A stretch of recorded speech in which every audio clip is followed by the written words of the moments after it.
Back to another video of Crypto Basics. In this video, we are going to learn how to view your recovery phrase in OneInch wallet account. First of all, make sure that you are connected to your internet. After that, find and open OneInch wallet account in your device. Now, type in your passcode. After that, at the bottom right corner of your screen, you can see settings icon. Click on the settings icon. Now click on My Wallets option here. After that, select the wallet to view the recovery phrase. Now you can see View Recovery Phrase option here.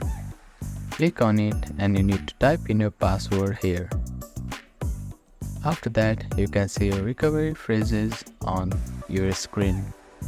So that is how you can view recovery phrase of your wallet in OneInch application. Thank you for watching this video. Please don't forget to like, share and subscribe to our channel and comment down if you have any queries.